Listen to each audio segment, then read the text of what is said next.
Friends, we gather together this afternoon to celebrate the life and to honor the memory of Geraldine Landau. Jerry's family so very much appreciates your presence here with them this afternoon, which offers them a great deal of comfort and support. Adonai ma adam v'teda'ehu ben enosh v'chashvehu. O Lord, what are we that you have regard for us? What are we that you are mindful of us? We are like a breath, our days are like a passing shadow. We come and we go like grass, which in the morning shoots up renewed, in the evening it fades and it withers. You cause us to turn to dust, saying, "Return, you mortal creatures." Would that we were wise, that we understood whither we are going.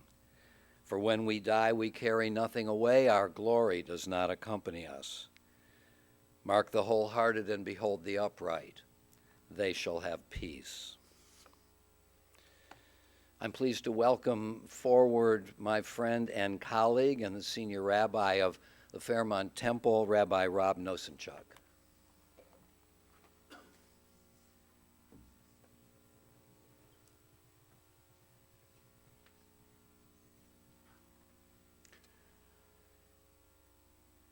Birth is a beginning, and death a destination. But life is a journey, a going and growing from stage to stage, from childhood to maturity, from youth to age, innocence to awareness, from ignorance to knowledge, from foolishness to discretion, and then perhaps to wisdom, from weakness to strength, and strength to weakness, and often back again. From health to sickness, and back we pray to health renewed. From offense to forgiveness, loneliness to love, joy to gratitude, pain to compassion, and from grief to understanding. From fear to faith, from defeat to defeat to defeat, until looking backward or ahead, we see that victory lies not at some high place along the way, but in having made a journey.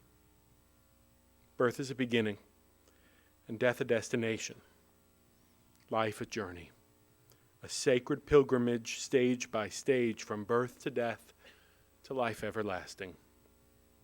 Amen. El Harachamanu, sweet God, you've taken a beloved friend. We gather and raise our voices now in praise to the source of life, asking for comfort and strength.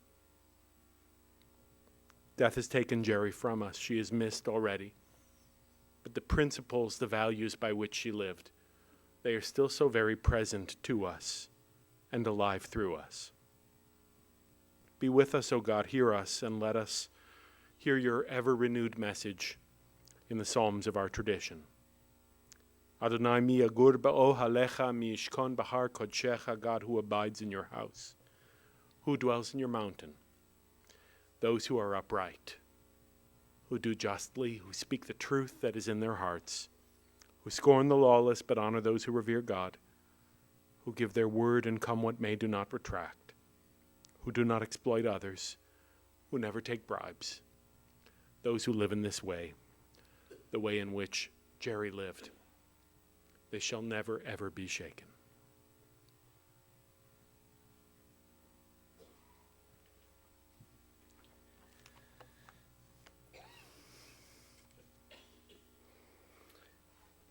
The author of the first of the Bible's 150 Psalms expresses for us in language both poignant and succinct the nature of the good life and the fruits of that life. Happy are those who have not followed the counsel of the wicked or taken the path of sinners or joined the company of the insolent. Rather, the teaching of God is their delight, and they study that teaching day and night. They are like a tree planted beside streams of water that yields its fruit in its season, whose foliage never fades, and whose fruit always flourishes. Let us take comfort together now in the 23rd Psalm. The Lord is my shepherd, I shall not want. He maketh me to lie down in green pastures.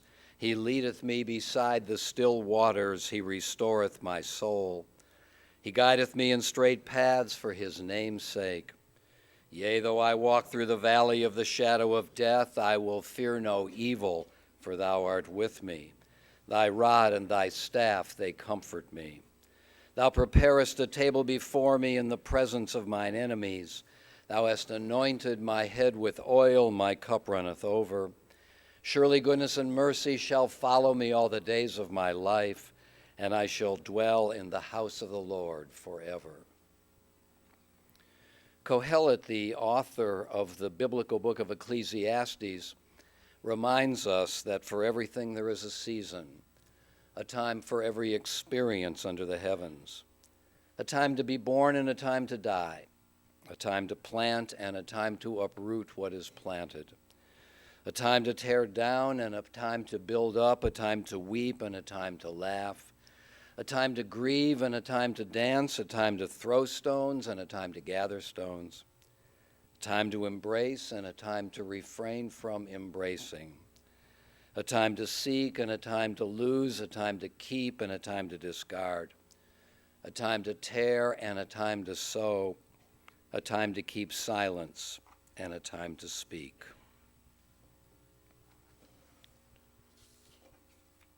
Geraldine Landau died this past Sunday afternoon at 4:20 in the afternoon at the age of 86. She had been in decline for the past several years. We are happy that she is now at peace. Jerry was born on the west side of Cleveland. Her family eventually moved to the east side, and Jerry graduated from the Cleveland Heights High School. After graduation, she studied at The Ohio State University for 2 years, where she majored in the arts. Then she met Norm Landau. The family tells a funny and a poignant story about how they met. It seems that one day, Jerry went to a tea leaf reader or a psychic, and that person told her that this very evening she was going to meet the man she was going to marry, and that the occasion will have something to do with water. Well, as it turns out, Jerry was doing laundry that evening when her mother called down to say that there was a phone call for her. As it turned out, the caller was Norman Landau, who was presently serving in the Navy. At that point, they started dating, and within 9 months, they were married on August 19th, 1950. And it was a love affair from start to finish, a 66-year marriage that ended only with Jerry's death. Now, Jerry worked for most of her life. For a long time, she worked alongside Norm in his business, Value Mart, running the cash register and working in the office. Jerry's grandson, Ryan, recalls with great affection how he and his grandmother used to play together with the toys in aisle 1 of the store. Along the way, Jerry and her daughter Lori began to build a business together, right there in the store. And before long, mother and daughter moved their growing enterprise, the Classy Bag, into their own space at the Hamptons in Beechwood. And the business continued to thrive. Jerry, Lori said when I met with the family last evening, had a tremendous eye for merchandise, based as it was on her love of style and her keen understanding of her clientele. All in all, Jerry and Lori ran their business together for more than 20 years, mother and daughter working side by side. But when her children were growing up, Jerry was at home every day to greet them when they returned from school. Jerry's son Bruce, who was by his own admission a cut-up, remembers how his mother had eagle ears and could overhear much of what he said, even when he thought he was out of hearing range. And Jerry held him and Lori to high standards in both ethics and behavior. Jerry's family described her as a quiet, lovely lady, a beautiful person who was low-key, a wonderful mother and grandmother and sister, and a terrific wife, a sensitive and loyal friend, and a good listener. She did not use, nor did she even ever tolerate, harsh language, let alone even the mildest of profanities. She got upset if someone said so much as "shut up" in her presence. Jerry's son-in-law, Jeff, acknowledged, through tears, that in his 40 years as her son-in-law, he never heard her utter a harsh word about anybody, and that she was a lovely, warm, and gentle soul. It was, Jeff concluded, and now I quote him, a privilege to be her son-in-law. And during my conversation with the family last evening, Norm himself waxed eloquent through deep emotion about his 66-year marriage with Jerry.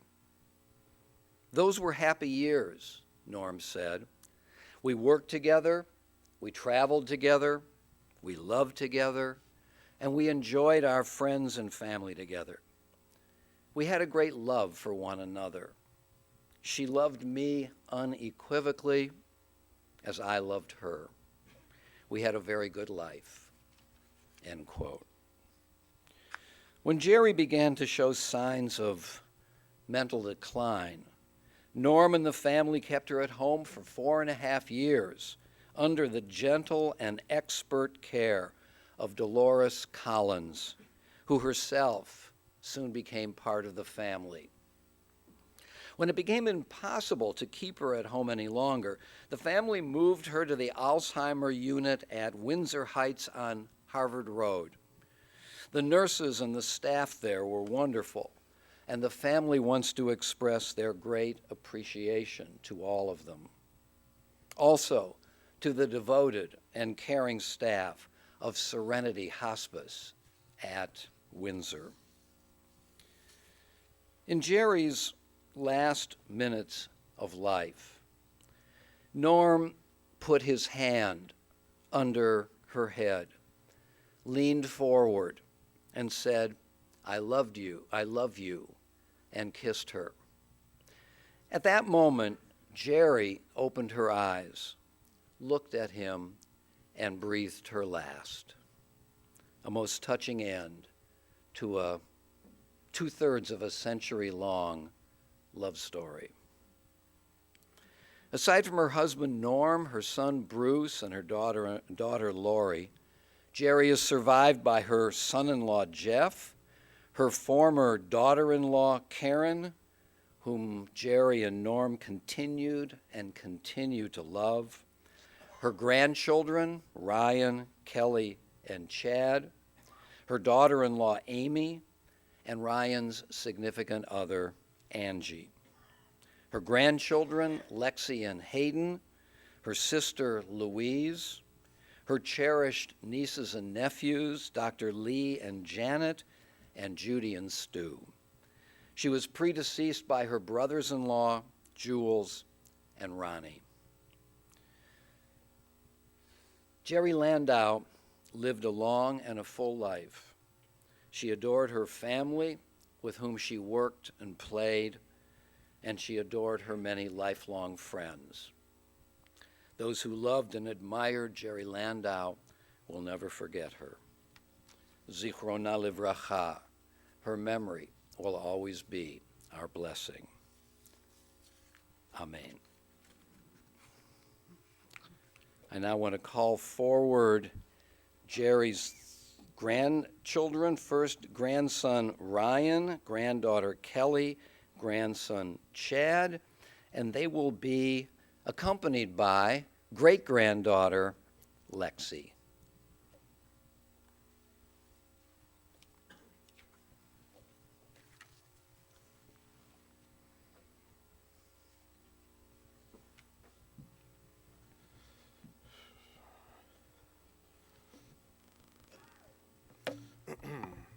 On Sunday, I lost my grandma Jerry to a long battle with Alzheimer's.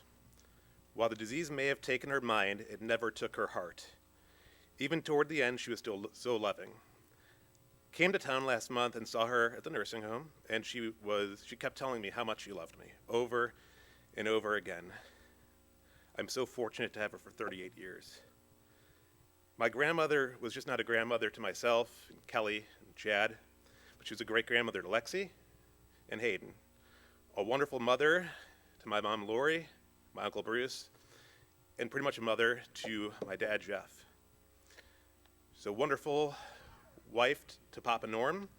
Anybody that could put up with Papa Norm for 66 years, I don't need to say any more.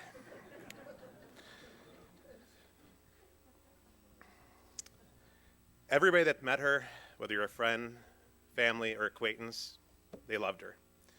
I'll always remember the good memories, whether it was my 10th birthday trip to Washington, D.C., or family vacations when we went to Canada and Grandma taught Kelly and I how to blow our first bubbles, or whether it was family dinners or holidays, I'll always remember. I love her very much, and I love the memories.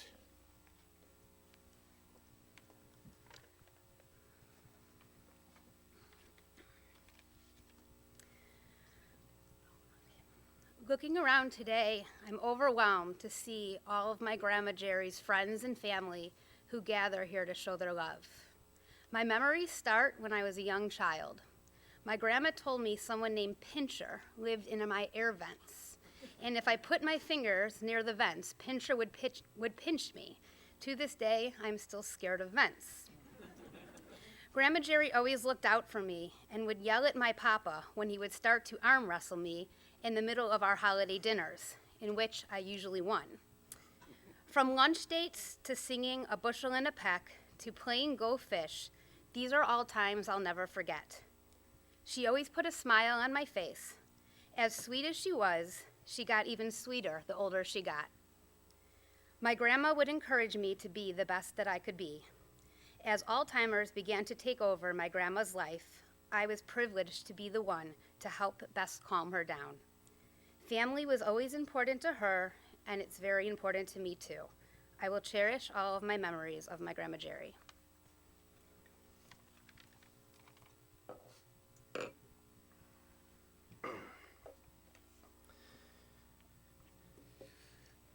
This is truly remarkable to see how many people have turned out to support my Grandma Jerry and my family. This is, my grandfather said that he's lost around 80% of his friends. So to see all the support and all the love, I wonder what would happen if he didn't lose all those great people. So I'm very, very appreciative of everybody that's here. Seeing a lot of the familiar faces really brings back a lot of my childhood memories. I moved to Arizona, so I moved there when I was 18, went to school at ASU, and I left this place, and I left a lot of really good people, and just seeing everybody really makes me happy, and I'm excited to talk to everybody after the services. It brings back a lot of stuff in my mind. Grandma and I always remember she loved to play the slots. She loved the slot machines. Never got to really play them with her, but she loved them. Her and I would watch the Indian games together, and she literally knew more about the tribe than I did, and she took pride in the tribe. And one of the biggest memories I have of my grandma is that, as some of you may know, I was the wild child, and she always said that I would either be a respected judge or a convicted felon. I'm happy neither of those have taken place. My grandma and grandpa have dedicated their entire life to building our family.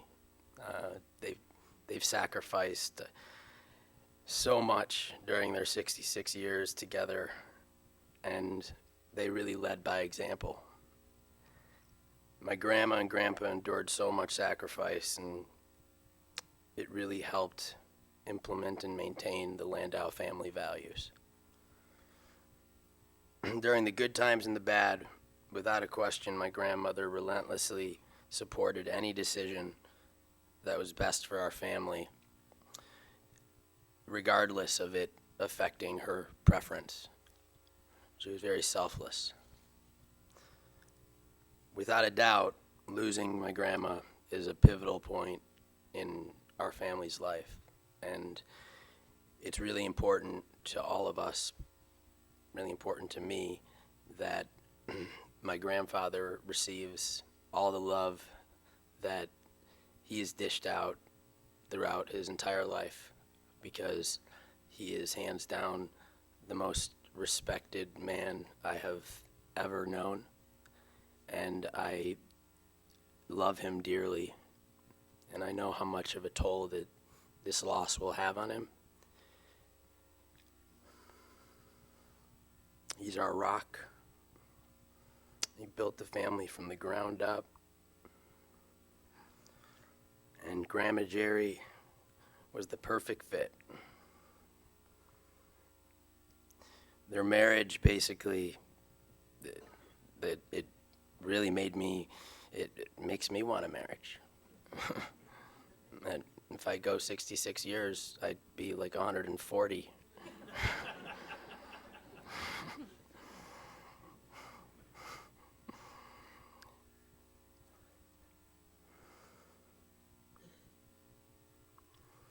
When I think about the course of their marriage, the biggest word that comes to my mind is gratitude.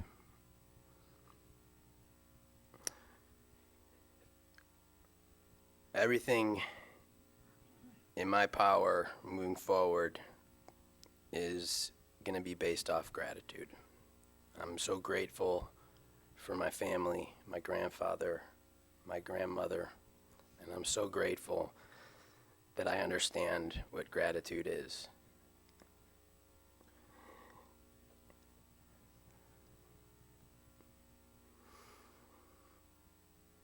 I'm grateful for everybody that's in this room, everybody that's shown love, everybody that's done everything, particularly my Aunt Lori, who has really been the glue during this process. And I love you, Aunt Lori. Thank you. Lastly,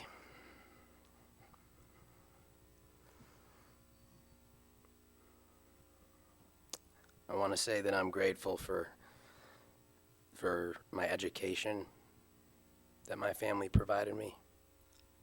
I'm thankful for all the quality times, all the family vacations, and I'm grateful for everybody in this room. Rest in peace, Grandma. I love you.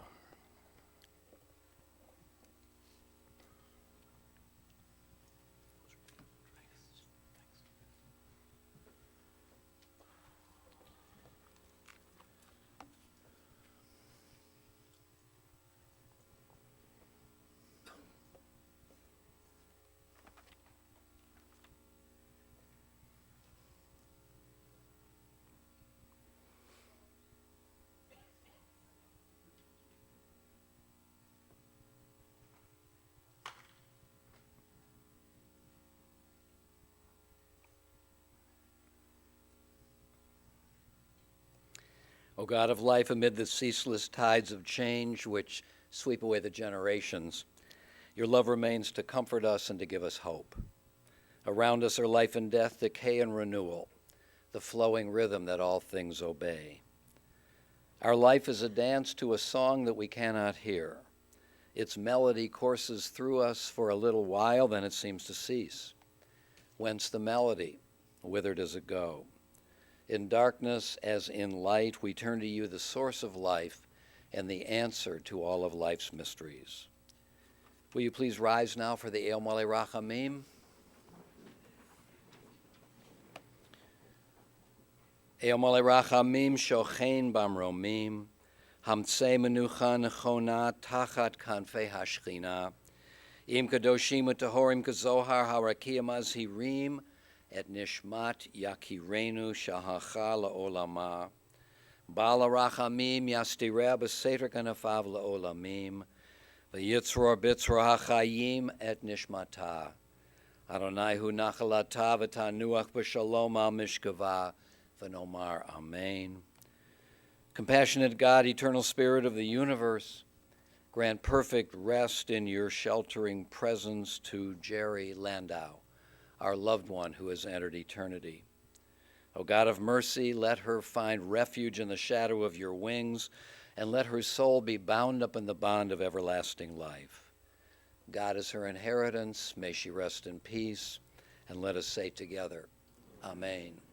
Will you please be seated? I want to announce that the family of Jerry Landau will receive friends in the community room at Point East at 27500 Cedar Road. They will receive friends after our interment service today until 9 p.m. Tomorrow, Thursday, from 2 to 4 and 6 to 9, and on Friday from 1 to 4 in the afternoon. Once again, on behalf of the family, we so much appreciate your presence here with us this afternoon.